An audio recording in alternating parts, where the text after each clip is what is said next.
Assalamualaikum, salam satu Nusantara. Bersua lagi dalam sejarah bangsa kita. Kali ini kami akan membincangkan satu lagi topik menarik, yaitu sejarah perang etnik Iban di Sarawak. Mari sama-sama kita dengarkan apakah kisah sejarah bangsa kita untuk kali ini.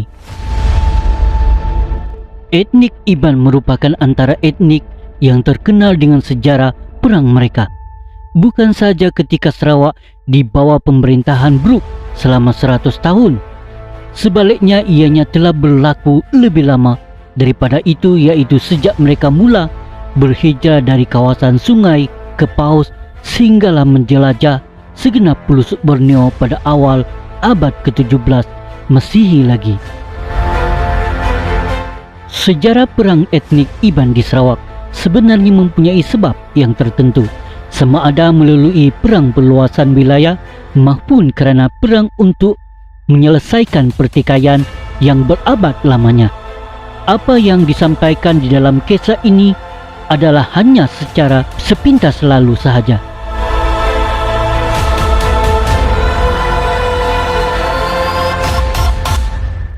Di ketika etnik Iban mula memasuki wilayah Sarawak, ada dua etnik yang menjadi musuh mereka kerana kedua-duanya juga mempunyai tradisi yang sama.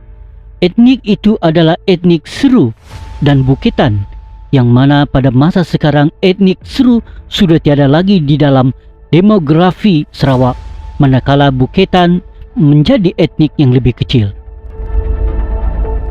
Pertembungan mereka dengan beberapa etnik seperti Seru, malah juga Bukitan, telah menyebabkan etnik-etnik ini terpaksa menyusup masuk menjadi etnik-etnik yang berada di sekitarnya bagi tujuan survival kaum mereka pada ketika itu. Kekuatan dan teknik perang Iban seringkali tidak dapat diduga oleh mereka, sehingga menyebabkan ramai antara mereka terkorban dan kepala mereka menjadi hadiah perang kayau etnik Iban suatu waktu dahulu. Kedua-dua etnik ini yang pada mulanya menetap di kawasan persisiran sungai telah dihalau sehingga ke kawasan pendalaman Sarawak. Menurut ceritanya, pada ketika Bruk mula bertapak di Sarawak, kedua-dua etnik ini telah melalui penyusutan yang ketara sehingga Bruk sendiri melabelkan mereka antara etnik yang hilang di Sarawak.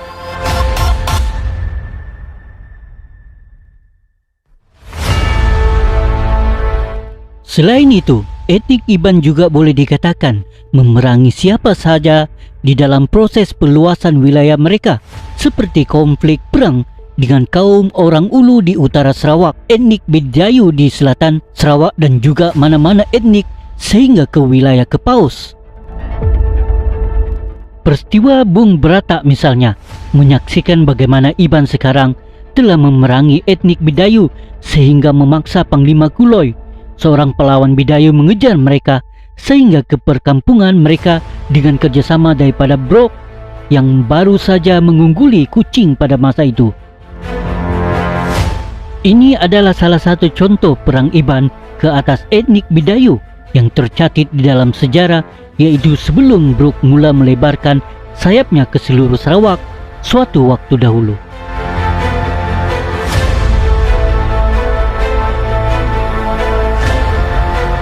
Umum mengetahui bahawa wilayah Sarawak suatu waktu dahulu adalah juga wilayah Kuripan kepada pembesar-pembesar Kesultanan Brunei Darussalam. Pembesar-pembesar dilantik untuk memungut cukai daripada rakyat-rakyat di dalam wilayah Kuripan ini sentiasa tidak disukai oleh etnik Iban. Dan kerana itulah pernah berlaku beberapa rentetan perang dengan pembesar-pembesar ini, seperti cerita perang yang melibatkan Syarif Hamid yang telah dibunuh oleh etnik Iban kerana terlalu sombong. Dan ada juga beberapa orang pembesar yang sebenarnya bersahabat baik dengan etnik Iban, sehingga membenarkan ada beberapa pemimpin Iban turut mendapat gelaran orang kaya dan juga panglima. Antara etnik Iban ini yang menjadi tulang belakang kepada penentangan pembesar lantikan Brunei seperti Indra Lela, Syarif Japar dan Syarif Shahab yang terkenal dengan perang mereka ke atas Bruk sebelum Bruk berjaya menjadikan Sarawak sebagai wilayahnya daripada Kerajaan Brunei Darussalam suatu waktu dahulu. Contoh terdekat adalah Perang Patusan, yaitu antara perang utama ketika Bruk ingin memperkuatkan pengaruhnya di Sarawak. Pada ketika itu, Iban Undub memihak kepada pembesar Brunei sehingga menyebabkan Bruk yang berang membakar perkampungan Iban Undub kerana berani bersekongkol dengan pembesar lantikan Brunei yang bangun memberontak ke atas pemerintahan Bruk di Sarawak.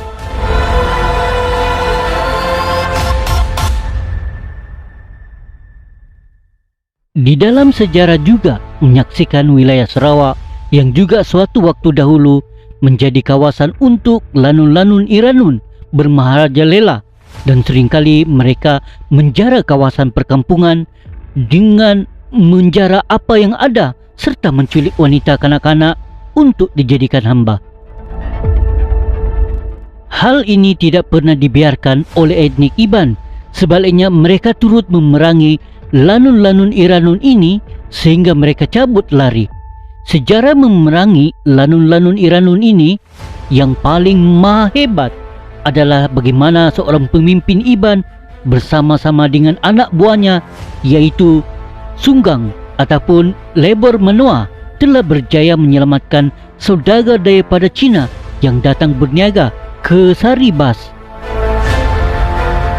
Kapal dagangnya hampir dirompak oleh lanun Iranun dan Sunggang ataupun Lebar Menua bersama anak buahnya telah menyelamatkan mereka dan memerangi lanun Iranun sehingga mereka bertempialan lari menuju ke tempat asalnya tanpa pernah singgah lagi untuk merompak selepas itu di wilayah Saribas.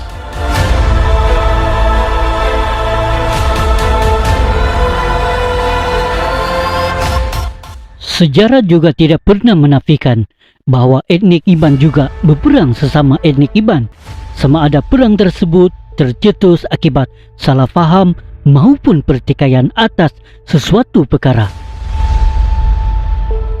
Etnik Iban sendiri mempunyai beberapa subetnik yang diklasifikasikan mengikut di mana penempatan mereka, seperti Iban Subayau, Iban Balau, Iban Undub, Iban Saribas maupun Iban sekarang itu sendiri.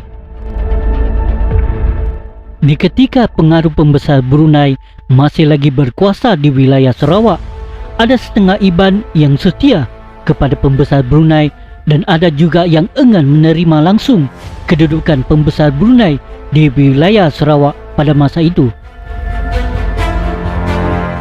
Pembesar dilantik oleh Brunei seperti Indra Lela, Wangsa Lingga dan Lela Pahlawan misalnya banyak bersandarkan kepada Iban Saribas untuk memerangi Iban Subayau yang enggan membayar cukai kepada mereka.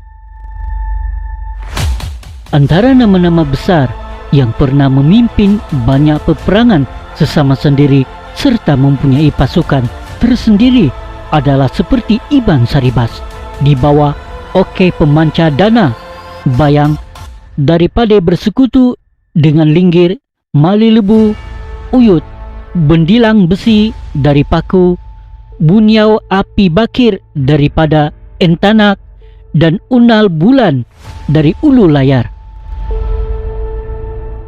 Di bahagian Iban sekarang pula dipimpin oleh Libau, yaitu Rentap, orang kaya Gasing dan orang kaya Rabong. Nama Libau ataupun Rentap telah pun disebut-sebut sebelum Bruk memerintah lagi, yaitu sebagai Raja Ulu kerana kegagahannya. Malah peristiwa Perang Sadok membuktikan Bruk sebenarnya tidak mampu melawan kegagahan seorang pahlawan perang bernama Rentap ini. Dan Iban Subayau pula terkenal dengan pemimpinnya yang bernama Ngelembong dan juga anaknya Temenggung juga Lundu yang turut pernah memimpin peperangan sesama etnik Iban suatu waktu dahulu. Pada tahun 1837 pula menyaksikan Perang Iban Saribas di bawah pimpinan Okey Pemancar Dana Bayang memerangi Iban Undub. Peperangan ini sebenarnya bertitik tolak kepada Iban Undut yang dikatakan telah membunuh Angkum, yaitu seorang anak Iban Saribas. Dikatakan pada masa itu juga Iban Saribas turut bersatu dengan Iban sekarang, dan perang ini menyaksikan banyak rumah panjang Iban Undut menjadi mangsa atas hukuman pembunuhan tersebut. Tahun 1838 pula menyaksikan Iban Balau pula menyerang Iban Saribas di Kalaka. Ini adalah sebenarnya merupakan perang balas dendam, memandangkan dikatakan Iban Balau turut menerima kerugian sewaktu perang Iban Saribas terhadap Iban Undut dibanting. Mereka yang hidup aman, damai dan harmoni, tidak mencampuri urusan perang Iban Saribas ini, telah terpalit sama kerana penempatan mereka tidak jauh daripada Iban Undut. Pada masa itu, Iban Balau di bawah Janting telah memerangi rumah panjang besar orang kaya Temenggung, Tandok di Melupa, Kelaka. Manakala Iban Balau di bawah pimpinan Ijau iaitu Lang terpaksa mengaku kalah kepada Unal iaitu Bulan daripada ulu layar di sebuah sungai di Saribas. Kegagahan Iban Saribas di bawah pimpinan Unal tidak mampu ditandingi oleh Iban Balau di bawah Ijau iaitu Lang pada masa itu. Dan sekali lagi pada tahun 1839 juga terheret daripada perang 1838. Perasaan dendam dan ingin menuntut bela itu ada yang akhirnya Iban Balau sekali lagi menyerang Iban Saribas yang mendiami Paku dan juga di Rimbas. Perperangan yang dikatakan lokasinya di Ngai Undai itu menyaksikan ramai Iban Saribas yang tinggal di Rimbas terkorban, seperti anak-anak orang kaya Antau dan Gan yang merupakan antara pemimpin Iban Saribas pada masa itu. Apa yang disajikan hanyalah sepintas lalu. Peperangan Iban sebelum Brok mula mendominasi Sarawak suatu waktu dahulu. Etnik Iban sebenarnya gah dengan perang dan tiada siapa yang boleh menidakkan sejarah ini.